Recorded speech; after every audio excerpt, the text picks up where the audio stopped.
Hello students, चलिए देखिए इस लेक्चर के अंदर हम लोग राइमर टाइमर पढ़ने वाले हैं। ठीक है, और इसके पहले हम जान लेते हैं जैसे कार्बिन के बारे में कि कार्बिन आखिर होती क्या है। ठीक है, और यहाँ पर चलिए देखते हैं, हम रिएक्शन की बात करते हैं तो रिएक्शन का नाम है राइमर टाइमर रिएक्शन। ठीक है, तो रिएक्शन हमारी ये है Rymer timer reaction. Rymer timer reaction है। इस रिएक्शन के अंदर सबसे पहले अपने को देखना है कार्बिन के बारे में, है ना। हम ये देखेंगे कि कार्बिन आखिर होती क्या है, कार्बिन कैसी बनती है। तो सबसे पहले हम बात करते हैं कार्बिन के बारे में। जरा देखिए कार्बिन होता क्या है। यहाँ पर हम एक्चुअली डाइक्लोरो कार्बिन के बारे में बात कर रहे हैं। और डाइक्लोरोकार्बिन का फॉर्मूला होता है CCl2। अगर इसके स्ट्रक्चर की बात करी जाए तो ये कार्बन से 2 क्लोरीन ऐसे जुड़ा हुआ है। ठीक है, 2 क्लोरीन जुड़ा हुआ है तो ये न्यूट्रल इलेक्ट्रॉन डेफिशिएंट इंटरमीडिएट होता है। इसमें हम बोलते हैं कि ये न्यूट्रल इलेक्ट्रॉन डेफिशिएंट मतलब ये है। और अगर इसकी बात करी जाए तो इसमें आप कुछ इस तरीके से देखते हैं, कुल मिला के इसके पास डब्बा खाली होता है। ठीक है, तो ये आपका है कार्बिन, जिसको हम बोलते हैं डाइक्लोरोकार्बिन। ठीक है, इसके फॉर्मेशन की बात कर रहे हैं, ये आखिर फॉर्म कैसे होता है जरा उसके बारे में बात कर लेते हैं। तो देखिए हम लेते हैं क्लोरोफॉर्म को बोलते हैं CCl4। ठीक है, सॉरी CHCl3 होता है, CHCl3 ये आपका होता है क्लोरोफॉर्म। अगर हम बात करें कि जो क्लोरोफॉर्म है वो क्लोरोफॉर्म NaOH सोडियम हाइड्रोक्साइड के साथ रिएक्ट करता है। इसको पता है सोडियम हाइड्रोक्साइड है। अगर यहाँ पर देखा जाए तो जरा इसका स्ट्रक्चर बनाया जाए तो ये हाइड्रोजन है, क्लोरीन और ये क्लोरीन है। यहाँ पर NaOH है, तो अगर देखा जाए तो Na+ और OH- होता है। जब ये आपस में रिएक्ट करते हैं तो आप ध्यान से पहले देखिएगा, ये क्या करता है OH यहाँ से इलेक्ट्रॉन रिलीज करवा के मतलब हाइड्रोजन को उखाड़ देता है, और उखाड़ के अपने पास लेके चला जाता है। देखिए कैसे, इसको देख के क्लोरीन और हाइड्रोजन में बात होगी, एक काम कर, कार्बन बोलेगा हाइड्रोजन से कि तू अपना इलेक्ट्रॉन मेरी तरफ दे दे, यानी कि मुझे दे दे। और जब मुझे दे दे तो आप देखेंगे कि इलेक्ट्रॉन की शिफ्टिंग इधर होगी, तो इसके ऊपर माइनस और हाइड्रोजन के ऊपर क्या जाएगा प्लस। तो हमारी बात ध्यान से समझिएगा, मतलब इसमें इलेक्ट्रॉन लिया है तो लेने वाले के सिर पे क्या आएगा माइनस, तो Cl और ये Cl और इसके ऊपर आ जाएगा आपका माइनस। इतना ठीक है। हाइड्रोजन इसने इलेक्ट्रॉन दिया है तो यहाँ पर आएगा H+ और ये OH-, तो यहाँ से क्या रिलीज हो जाएगा H2O, ये वाटर रिलीज हो जाएगा। अब बात समझिए, एक चीज ध्यान रखिएगा कि क्लोरीन जो होता है ये एक गुड लिविंग ग्रुप होता है। मतलब ये होता है कि जैसे ही जरूरत पड़ती है तो इसको हम निकाल सकते हैं, इससे इलेक्ट्रॉन मतलब ये इलेक्ट्रॉन लेके ये निकल सकता है। ठीक है, अब यहाँ पर अगर देखा जाए तो ये कार्बन के पास क्या है माइनस, तो क्लोरीन यहाँ से क्या करेगा कि इलेक्ट्रॉन अपनी तरफ शिफ्ट करेगा। ये लीव करना चाहता है लेकिन मोर इलेक्ट्रोनेगेटिव होने के कारण कार्बन से ये इलेक्ट्रॉन अपनी ओर शिफ्ट कराएगा। जब शिफ्ट कराएगा तो बनेगा Cl और ये बन जाएगा Cl। क्योंकि इसने दिया है तो देने वाले के सिर पे प्लस और माइनस क्या हो जाएगा न्यूट्रल, और क्लोरीन यहाँ से लेके चला गया तो यहाँ से बन जाएगा Cl-। कुल मिला के हम इसी की बात कर रहे हैं, ये होता है आपका कार्बिन, नाम होता है डाइक्लोरोकार्बिन। तो कुल मिला के इस रिएक्शन के अंदर जो नीड पड़ने वाली है वो इसी कार्बिन की जरूरत पड़ने वाली है, इसी कार्बिन की जरूरत पड़ेगी। अब ध्यान से बात को समझिए, हम बात करने जा रहे हैं राइमर टाइमर रिएक्शन की। इसको एक बार वीडियो पॉज करके आप लोग जो कार्बिन है, कार्बिन का निर्माण कर लीजिएगा। ठीक है, कार्बिन का निर्माण हो जाएगा। इसके बाद चलिए हम आगे की कहानी जरा समझते हैं। हाँ जी, हम यहाँ पर डाइक्लोरोकार्बिन बनाना सीख गए हैं। अब हम जरा इसकी रिएक्शन देखेंगे। ठीक है, उसके बाद हम इसकी मैकेनिज्म समझेंगे। देखिए इसमें होता क्या है, राइमर टाइमर रिएजेंट में आपके पास फिनोल होता है। ठीक है, और फिनॉल की रिएक्शन आपको करानी होती है इस रिएक्शन के इसके साथ, इस रिएजेंट के साथ CHCl3 प्लस NaOH इसके साथ आपको करानी होती है। सबसे पहली चीज ये जान लीजिए, CHCl3 प्लस NaOH ये जो होता है रिएक्शन, ये रिएक्शन होता है ESR। अगर ये ESR रिएक्शन है तो जो यहाँ से आपको इलेक्ट्रोफाइल मिलेगा वो कहाँ अटैक करेगा, रिंग के ऊपर। तो आपके खोपड़ी में बात होनी चाहिए। अब हम आपको डायरेक्टली पहले ये चीज सिखा दे रहे हैं कि अगर आपने फिनॉल लिया, आपने ये राइमर टाइमर रिएजेंट लिया, तो जो आपका प्रोडक्ट बनेगा उस प्रोडक्ट का नाम होगा सेलिसैल्डिहाइड। जैसे ये आपका प्रोडक्ट बनेगा, ठीक है, इसका नाम होता है सेलिसैल्डिहाइड, ये इसका नाम होता है। तो ध्यान क्या आपको रखना है कि राइमर टाइमर रिएजेंट में फिनॉल से हम या फिनॉल को हम फिनॉल को हम सेलिसैल्डिहाइड में कन्वर्ट करते हैं, ठीक है। रिएजेंट क्या होता है, CHCl3 और NaOH ये रिएजेंट होता है। तो इतनी बातें आपको खैर ध्यान रखनी है कि ये रिएजेंट है और इससे ये प्रोडक्ट बनता है। अब आगे की कहानी समझिएगा, इसके हम मैकेनिज्म आपको समझा दें कि किस तरीके से आपका ये प्रोडक्ट बनता है। तो लीजिए, आपके सामने पेश किया जाता है मैकेनिज्म। देखिए, हमारे सामने फिनॉल था, ध्यान से देखिएगा, पहले फिनॉल था, फिनॉल का रिएक्शन हम करा देते हैं NaOH के साथ। Na प्लस में और OH माइनस में ब्रेक होगा। ये OH क्या करता है, हाइड्रोजन को लेके चला जाता है, ठीक है। जब लेके चला जाता है तो यहां पर आप देखते हैं कि बनेगा O माइनस और यहां से H2O रिलीज हो गया है, ठीक है। यहां से ये H इसके साथ चला गया है तो H2O के फॉर्म में रिलीज हो गया है। अगर देखा जाए तो ये पार्शियल नेगेटिव पार्शियल पॉजिटिव, ये इसको लेके यानी कि वो H2O रिलीज करवा दिया, ये बन गया। तो ये आपका फर्स्ट स्टेप होता है, ठीक है। फर्स्ट स्टेप में आपका ये होता है। सेकेंड स्टेप में आपने यहाँ पे जो डाइक्लोरोकार्बिन बनाई है ना, उसका अटैक होता है। बट अपने को उसके पहले ये सीखना है कि जो क्लोरोफॉर्म डाइक्लोरोकार्बिन बना है या जो इलेक्ट्रोफाइल है उसका अटैक किस पोजीशन पर होगा।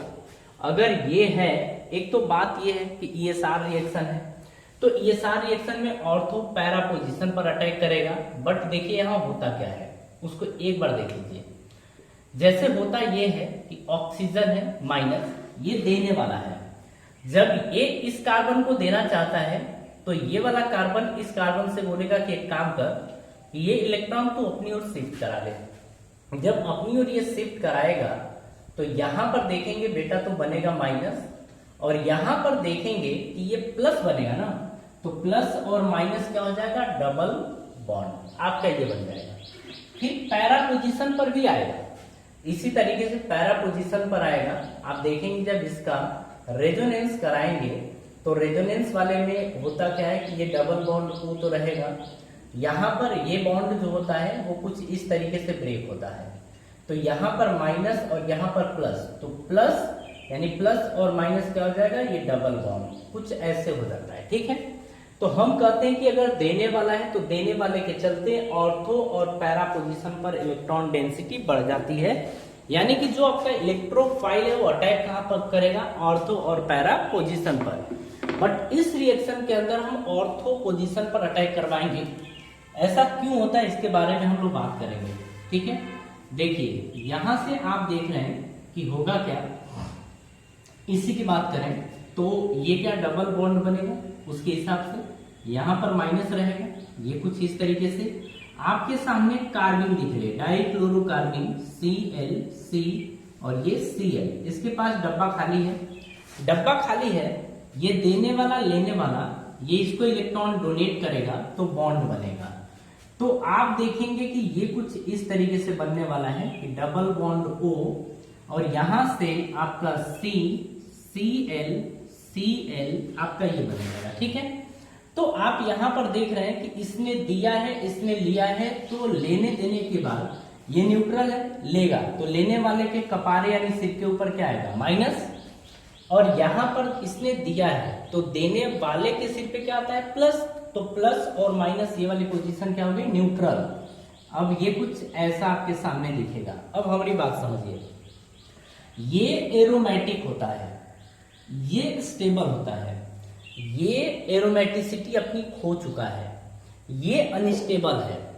ये तुरंत क्या करेगा, बोलेगा बाकी लोगों से कि तुम लोग अपना संभालो और हमारी एरोमेटिसिटी पहले कंप्लीट करो। जब पहले कंप्लीट करने की बारी आएगी तो देखिए यहाँ पर होगा क्या। यहाँ पर आपको दिखेगा कि एक हाइड्रोजन, क्यों? क्योंकि अगर इस वाले कार्बन की बात करें तो कार्बन ने, इस वाले कार्बन ने कितने बॉन्ड बना रखे हैं? 3। अगर इसने 3 बॉन्ड बना रखे हैं, इसका मतलब एक हाइड्रोजन यहाँ पर रहा होगा, है ना? यहाँ पर एक हाइड्रोजन रहा होगा। अब आगे की कहानी सुनिए। अब होता क्या है कि ये एरोमेटिसिटी के लिए ये वाला कार्बन क्या करता है, हाइड्रोजन से बोलता है। अब हमारी बात ध्यान से समझिएगा, हाइड्रोजन से ये वाला कार्बन बोलता है कि हम तुम्हारा इलेक्ट्रॉन अपनी ओर शिफ्ट कराएंगे। और आपको पता है कि जब भी अनस्टेबल से स्टेबल की तरफ जाते हैं तो हमेशा सैक्रिफाइस करना पड़ता है हाइड्रोजन को। हाइड्रोजन से जो ही मन करे वही खींच लेता है, ठीक है? तो हाइड्रोजन से इसने इलेक्ट्रॉन अपनी ओर क्या करा दिया, शिफ्ट करा दिया। अब आपके सामने कुछ इस तरीके की चीज दिखेगी। ये डबल बॉन्ड O है, ये C के सिर पे माइनस, और यहां पर आप देखेंगे कि ये Cl है, ये भी आपका Cl है। यहां से देखिए, अगर इसने इलेक्ट्रॉन शिफ्ट कराए हैं तो इसके सिर पे क्या आएगा, माइनस, ठीक है? और देखिए हाइड्रोजन निकला है, हाइड्रोजन निकल गया ना, तो हाइड्रोजन यहां से निकला है H+ के रूप में। जैसे ये निकलेगा, ये वाला कार्बन बोलेगा कहाँ, क्या बोलेगा, कहाँ? तो कहाँ का मतलब ये कहेगा कि अरे मैं हूं ना, मैं तुमको इलेक्ट्रॉन दूंगा। तो ये इसको इलेक्ट्रॉन डोनेट किया, तो हाइड्रोजन इसके पास आ जाएगा, और हाइड्रोजन इसके पास आएगा तो देखिए कैसे सॉरी, यहां से देखिए डबल बॉन्ड ये रहेगा, ठीक है? इसके ऐसे। अब यहां से देखिए कार्बन, हाइड्रोजन इसने दिया, इसने इलेक्ट्रॉन हाइड्रोजन को दिया है, तो ये बनेगा, ये आपका Cl और ये आपका Cl, कुछ इस तरीके से बन गया। इसके सिर पे माइनस ही रहेगा। अब एरोमेटिसिटी के लिए ये क्या करेगा, इस वाले कार्बन से बात करेगा, अरे कुछ हो सकता है। तो ये वाला कार्बन जो है ना, ये वाला कार्बन इस ऑक्सीजन से बोलेगा एक काम कर कि तू अपनी ओर इलेक्ट्रॉन शिफ्ट करा ले, तो अपनी ओर ये इलेक्ट्रॉन शिफ्ट करा लेगा। अब आगे की कहानी समझिए, जैसे इलेक्ट्रॉन शिफ्ट कराएगा तो आप हमारी बात अब ध्यान से देखिएगा बेटा, इसके सिर पे क्या आएगा, प्लस। पहली बात है ऑक्सीजन ने इलेक्ट्रॉन लिया है तो ऑक्सीजन के सिर पे माइनस, और यहाँ क्या आएगा, प्लस। तो प्लस और माइनस क्या हो जाएगा, डबल बॉन्ड। तो ये आपका बॉन्ड बन गया, ये आपका CH और ये है Cl और ये Cl। यहां तक कोई कंफ्यूजन है? यहां तक कोई भी कंफ्यूजन आपको नहीं होना चाहिए, ठीक है? एक बार इसको कॉपी कर लीजिए, थोड़ा हम इसको इरेज करेंगे क्योंकि जगह चाहिए हमको। अब यहाँ की कहानी आगे की समझिएगा। NaOH की एंट्री फिर से होगी क्योंकि बर्तन के अंदर ठीक ठाक मात्रा में है, तो हम लोग थर्ड स्टेप में इसको लेके जाते हैं। यहां पर आप देखेंगे कि ये ऑक्सीजन के सिर पे क्या है, माइनस, ये आपका CH, ये Cl और ये भी क्या है, Cl। आपका कुछ इस तरीके से है। यहां से NaOH आएगा, Na+ और OH क्या बनेगा, माइनस। अब OH क्या करेगा, इसके पास आएगा, तो क्लोरीन, जैसे ही क्लोरीन देखेगा ना OH को बर्तन के अंदर ये है ना, तो क्लोरीन जैसे इसको देखेगा तो इसको बड़ा ये आदर देता है, अपनी कुर्सी छोड़ के हट जाता है इसके लिए। अब देखिए होगा क्या, तो ये क्या करता है, इधर से ये इलेक्ट्रॉन लेके लीव कर जाता है। तो जैसे ही लीव किया तो इसके सिर पे क्या आएगा, प्लस, और इसके सिर पे क्या आएगा, माइनस। तो देखिए जैसे ही इसके सिर पे प्लस आया तो OH- इसको तुरंत इलेक्ट्रॉन डोनेट कर दिया। देखिए एक केस चाहे तो आप बना लीजिए, एक स्टेप थोड़ा बढ़ा लीजिए यहां से। ये आपका कुछ इस तरीके से ये बना, O के सिर पे माइनस, ये बना। आप देखेंगे यहां से तो CH ये आपका Cl बना और ये प्लस बन गया, ठीक है। और यहां से तो क्लोरीन आपका रिलीज हो चुका है Cl माइनस के रूप में। तो यहां से जो NaOH में OH आयन है, तो OH माइनस ये तुरंत इसको इलेक्ट्रॉन डोनेट करेगा, और जैसे ही इलेक्ट्रॉन डोनेट करेगा तो आप देखेंगे यहां पर कि O के सिर पे माइनस ये, और यहां से आपका बन जाएगा CH, और ये हो गया Cl, और ये आपका जो हो गया OH हो गया, ठीक है। अब देखिए आगे क्या होता है, इसको हम हटा रहे हैं, ठीक है। आगे इसके अंदर ये होता है मैकेनिज्म में कि देखिए यहां से ये ऑक्सीजन और हाइड्रोजन के बीच की बात है, ये क्लोरीन है फिर लीव करेगा, ये क्लोरीन फिर से लीव करेगा। तो हम दो तरीके से यहां पर लीव करा सकते हैं। देखिए एक तरीका पहले देख लीजिए, चलिए इसको OH रहने दीजिए, आप ना NaOH की हेल्प फिर से लेंगे, तो NaOH इसके सिर पे माइनस और इसके सिर पे प्लस, यहां से ये तुरंत क्या करेगा, ये ऐसे इलेक्ट्रॉन शिफ्ट इसकी तरफ होगा, और ये वाला क्या करेगा तुरंत, अब समझ गया ना, जब इलेक्ट्रॉन इसकी तरफ शिफ्ट होगा तो Cl माइनस यहां से निकलेगा, तो जब निकलेगा तो यहाँ प्लस आएगा, तो OH माइनस तुरंत इसको इलेक्ट्रॉन डोनेट कर देगा। तो एक तरफ से ये निकल रहा है और एक तरफ से ये इसकी तरफ जाके अटैच हो रहा है, ठीक है। अब आप देखिए यहां से बनेगा क्या, यहां से आप देखेंगे कि O माइनस और यहां से बन गया CH, एक तो OH ये बना, ये जुड़ेगा इसकी जगह, एक OH ये। और एक बात आप अपने खोपड़ी में रख लीजिएगा, कभी भी एक कार्बन से अगर दो OH ग्रुप जुड़ा हो ना तो ये अनस्टेबल होता है। क्या होता है? अनस्टेबल होता है। तो यहां से आप ध्यान रखिए कि ये क्या है, अनस्टेबल है। क्या है? अनस्टेबल। तो जब अनस्टेबल है ना तो ये तुरंत क्या करेगा, यहां से वाटर रिलीज करवा देगा, यहां से क्या करेगा, वाटर रिलीज करवा देगा, ठीक है। और वाटर रिलीज करवा देगा तो आप देखेंगे कि ये बन जाएगा आपका कुछ इस तरीके से, O के सिर पे माइनस और यहां पर क्या बन जाएगा, CHO आपका ये बन जाएगा, CHO ये बन गया। अब देखिए यहां पर कुछ चीजें अभी भी अपने को ध्यान देनी है। यहां पर एक तो आपका इस तरीके से हो सकता है, ठीक है। यहां पर H वाली बात है तो आप NaOH और जो CH Cl3 लिया था उसमें हाइड्रोजन की मात्रा है, तो उसके अंदर हाइड्रोजन की मात्रा है, मतलब जो आपने रिएजेंट दिया था CH Cl3 और NaOH, उसके अंदर हाइड्रोजन की मात्रा है, तुरंत ये इसको इलेक्ट्रॉन डोनेट करेगा और जो आपका प्रोडक्ट बन जाएगा वो प्रोडक्ट आपका यहाँ से OH और यहाँ से CHO, और यही होता है आपका सैलिसल्डिहाइड, ठीक है। ये चीज होता है। तो एक तो तरीका आप ये अपना सकते हैं, दूसरा तरीका हम आपको सिखा रहे हैं, जो लास्ट में वो कंफ्यूजन आपका क्लियर हो जाएगा। जरा यहां से देखिए, एक तरीका वो, दूसरा तरीका ये। आप यहां पर एक काम करिए कि ये जो हाइड्रोजन है, हाइड्रोजन आपको पता है क्लोरीन लीव करने की क्षमता इसके पास होती है, गुड लिविंग ग्रुप होता है। क्लोरीन यहां से तुरंत लीव करेगा और ऑक्सीजन जैसे ही वो लीव करेगा यहां से क्लोरीन, वैसे ही ऑक्सीजन अपनी ओर इससे इलेक्ट्रॉन शिफ्ट करा लेगा स्टेबल होने के लिए, ठीक है। जब शिफ्ट कराएगा तो यहां से क्या निकलेगा, यहां से H+ निकलेगा और यहां से क्या निकला है, Cl- निकला है।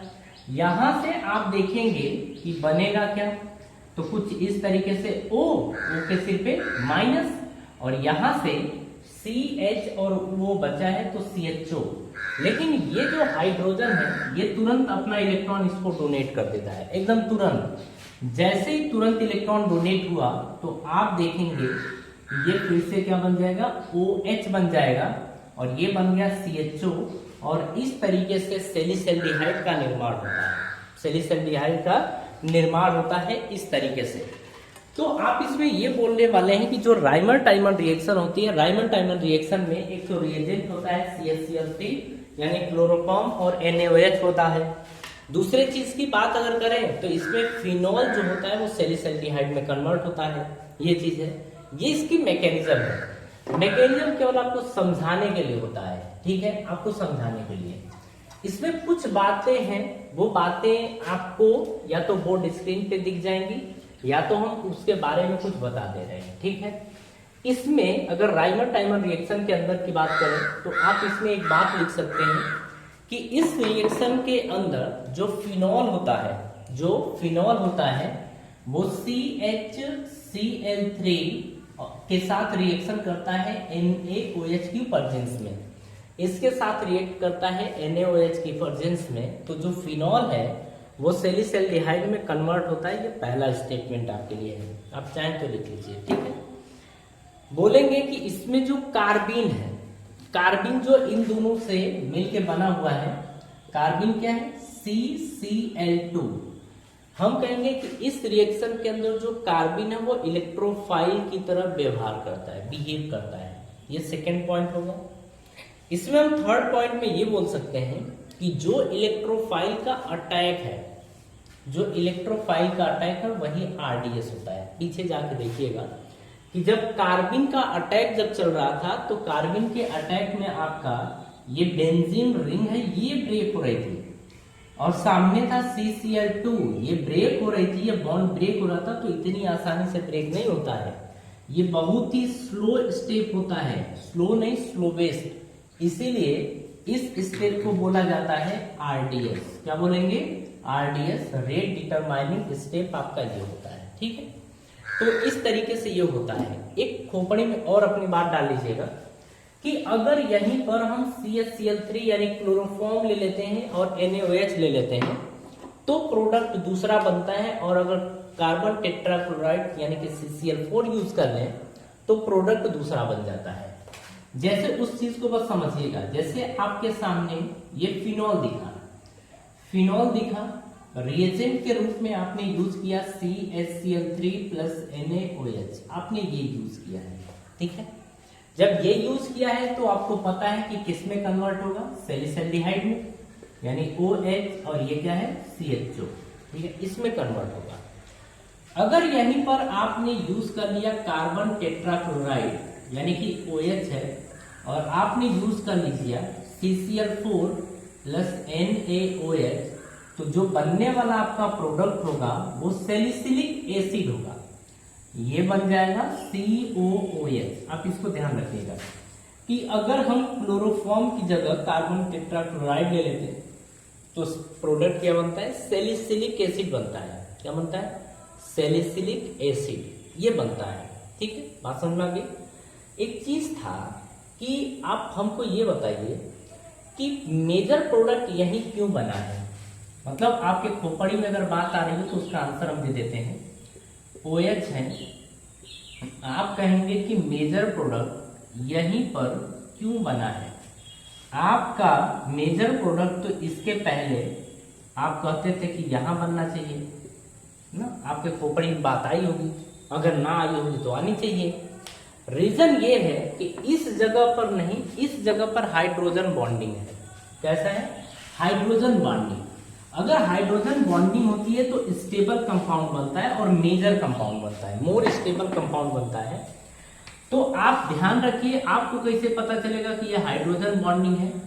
तो अगर अड़ोस पड़ोस वाले कार्बन के ऊपर ऑक्सीजन और हाइड्रोजन इस तरीके से चीजें दिखे तो यहां पर हाइड्रोजन बॉन्डिंग होती है। तो आप कहेंगे कि यहां पर जो सैलिसिलिक एसिड है, सॉरी सैलिसिल्डिहाइड है, तो सैलिसिल्डिहाइड में हाइड्रोजन बॉन्डिंग होने के कारण ये मेजर प्रोडक्ट बनता है। हाइड्रोजन बॉन्डिंग होने के कारण मेजर प्रोडक्ट बनता है। आप आगे देखेंगे सैलिसिलिक एसिड के अंदर भी, तो सैलिसिलिक एसिड के अंदर भी आपका हाइड्रोजन बॉन्डिंग होता है, ठीक है, ये होता है। तो अगर यहां पर भी हाइड्रोजन बॉन्डिंग है इसीलिए ये मेजर प्रोडक्ट बनेगा, अदरवाइज आपका पैरा जो होता था वो मेजर बनता अगर हाइड्रोजन बॉन्डिंग ना होती तो। ये सब चीजें हम आपको पहले भी बताए थे कि 99% केसेस में जो होता है, 99% केसेस में वो बनता है पैरा, जो पैरा प्रोडक्ट बनता है वो मेजर होता है। लेकिन जहां पर हाइड्रोजन बॉन्डिंग हो ना उस जगह पर आप देखेंगे कि ऑर्थो प्रोडक्ट मेजर प्रोडक्ट बनता है। बात समझ में आ रही है? तो चलिए ये सब चीजें आप ध्यान रखिएगा। इसके आगे की कहानी हम आपको नेक्स्ट वीडियो में कवर करवाएंगे, ठीक है। अगर वीडियो आपको समझ में आती है तो जरा लाइक कर दिया करिए, और कमेंट भी कर दीजिए, और अगर ज़्यादा अच्छी लग जाती है तो शेयर भी कर दीजिए। ठीक है, चलिए मिलते हैं आपसे नेक्स्ट वीडियो में, और आप सभी लोगों को धन्यवाद।